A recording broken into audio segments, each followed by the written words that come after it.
Putin needs the war machine because when the war machine stops, the economy, which is overheated anyway, will probably fall apart or have to adjust and adapt in an extraordinary way. And that is when his position becomes very delicate. What do you make of the increasing use of North Korean troops, but also, according to reports now, Houthi troops from Yemen as well now fighting on the side of Russia? Well, that is a sign of desperation, but the supporters of Russia are not prepared to accept that. They say we've got a mighty economy in depth. We can do it. We can do the munitions. We've got the support of China. And by the way, increasingly, frontline troops, infantry troops are having to rely on Chinese radio and communications in the Ukraine war. But over 50% of the medium level 152 millimeter and around about 155 standard ex-Soviet, old Soviet products, trademark as it were, now come from North Korea. Increasingly, we're seeing a reliance on North Korea. And again, it's very difficult to poke into this, but fascinating. Yes, North Korean forces have been seen around Kursk, and also reconnaissance forces reported by the Ukrainians, picking them up, seeing their corpses around Kharkiv.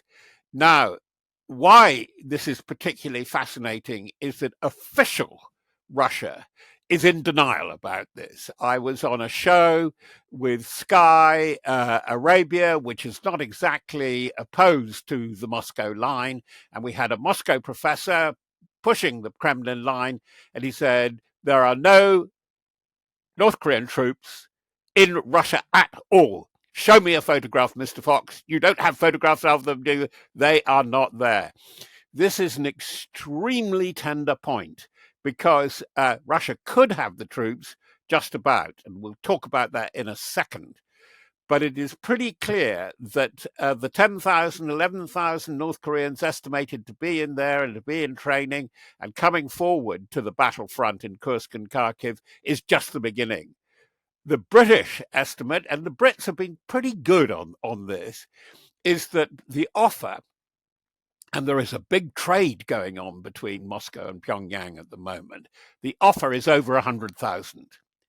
Now, what does that mean if you're reliant on 100,000 fighters? And as you rightly say, they've been getting always levies from the minorities, the former Soviet satellites, the former Soviet stans, and now either in the Federation or on the edge of the Federation. They're being paid to come in, and they have moved into Yemen to recruit forces. Now, that speaks of something. And the something is this, as I alluded to, is that it is fairly evident that Putin and his inner core in the National Security Council of Russia realize they cannot afford a general mobilization. In the jargon, they have had a crypto general mobilization. And over the past 2.5 years, this has yielded forces of over 1 million. But the requirement is enormous. They went in with about 120, 150,000 in Feb 22. There's at least double that amount. There's about triple that amount in and around the area, actually in the fighting line or prepared to come in. But the requirement still is, and this is the unknown, which I would really like to know more about, over 500,000 is required for internal security. Not just I'm not talking about police here. I'm talking about interior forces, whether from the Interior Ministry or from the Defense Ministry itself. Now, that's a hell of an ask. Now, there's one extraordinary, and it's slightly sort of strange love, in real time prospectus, is that that what North Korea could be doing, or rather, North Koreans could be doing with their feet. I must say, in my conversation with the Russian professor on Sky Arabia, extremely favourable again to the Russian line, he was a historian, apparently. He came up with the glorious line, but Russia is so far away from North Korea. It's a very distant country. Well, you probably know, and this is pub quiz time, that Russia has a common frontier with North Korea.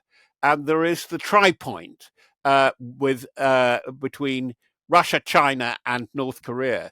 Now, there is a scenario, because there has been a lot of pressure there, that North Koreans could vote with their feet, starving and desperately deprived, and push over the border. This is a big prospect, and of course, who does it trouble most of all? It troubles China.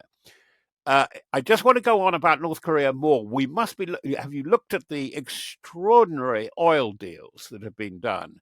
Russia is now shipping over 1 million tons of crude into North Korea, and also, of course, shipping food. Now, that's where it takes us. We've got to look at what is the quid pro quo, and there have been very odd clues in this past week of what Kim Jong-un's team and Vladimir Putin's team have been talking about. That's really, really interesting, Robert. And on the broader kind of geopolitics of the situation, is there not a massive risk for Putin, who is clearly hoping that the incoming Trump administration is less hostile to Moscow than the Biden administration has been or the Harris administration would have been? Is there not a risk for him that if he is seen to be getting too close to Iran, who of course have been providing Shahed drones to him, if he's seen to be getting too close to the Houthis in Yemen, to the North Koreans, palling up with China, is there not a massive risk for him that the people in the Trump administration who may be Moscow doves but are very much Iran hawks turn against him? From what one can see, from the way that the information war was conducted during the election campaign in America, Putin himself and again his inner core is neutral about Trump. He doesn't necessarily regard Trump as an ally, but he regards whatever threat there may be, the major threat, the front foot kind of stuff that one heard from time to time from Biden, Blinken, and Sullivan, that is going to be dialed down. And that is why we can see, haven't we, that the concentration is on Europe. Europe is the enemy as much as anything, and European NATO. He thinks there is one view of the Kremlinologists now, is that they see is that Trump may do enough damage to America himself for Russia really to have to bother making a main effort there. And I think there's something to that. But going to your point about Iran, the Houthis, now Iran gets a bit difficult because one of the things of increasing Russia's power base and anchoring it as the central Eurasian power, which is Putin's vision. It is the great fact of European and Asia, is that he's going to accrete. He wants to absorb countries, very much Ukraine, in the way that he's doing on the one hand Belarus, but the other is Georgia. And in Georgia, there's a lot of activity again. The resurrection of the 2008 conflict, arguments. There has been an election, which Russia obviously had its fingers in, and it didn't go entirely against them. As I said, Abkhazia Ossetia has come up again. And also there is competition for access through the Caspian and Caspian oil via Azerbaijan. Oops. And here they come into competition, possibly even local conflict with Iran. Am I making it sound complicated? I hope I am. It is an extremely complicated mosaic. And that's why we have to see what Russia is trading. And there are two aspects to this that I would like to stress. One is the widening of the war in the grey zones, undeclared war, hot war, but very nasty hostile acts, surveillance, and even possibly cutting of communication cables is the latest. Possibly sabotage bombs, particularly with carriers and in Western warehouses. You've got that. And the other thing is the extraordinary remarks again about North Korea. Because leading up to all this, we had the publication, both in Pyongyang and Moscow, of the Mutual Defense Pact agreed by the two leaders in June.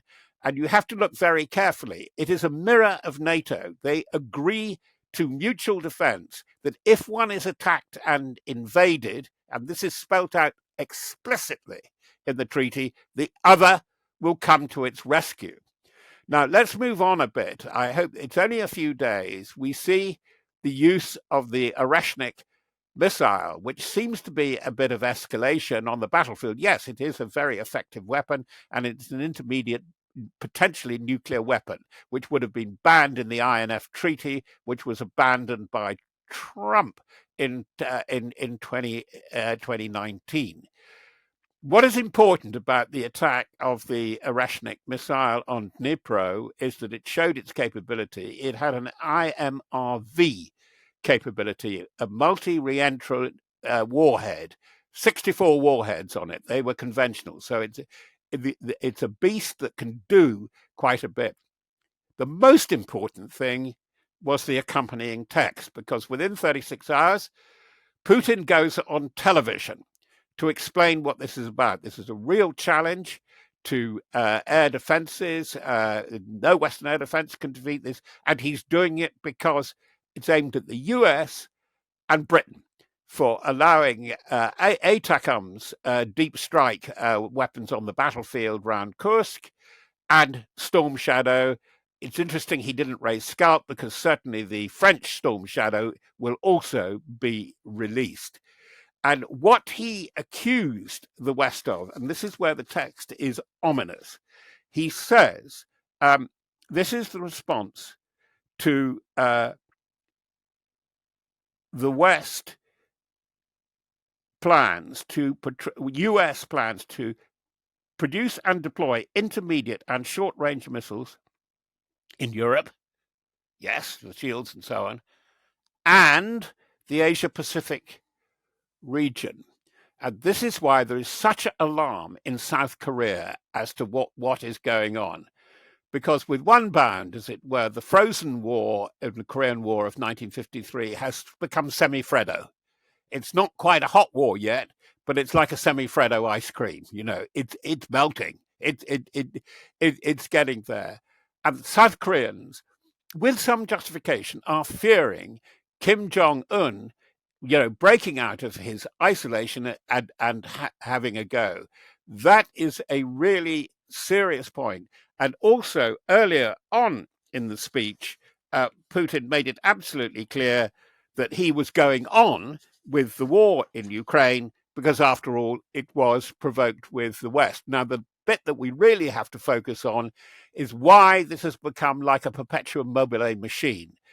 Putin needs the war machine because when the war machine stops, the economy, which is overheated anyway, will probably fall apart or have to adjust and adapt in an extraordinary way. And that is when his position becomes very delicate. Thank you for watching today's episode of Frontline. For early access to our videos, member-only Q&As and live streams, then sign up for a membership via the link in the description. And for the latest news and breaking stories, listen to Times Radio and follow us at thetimes.com.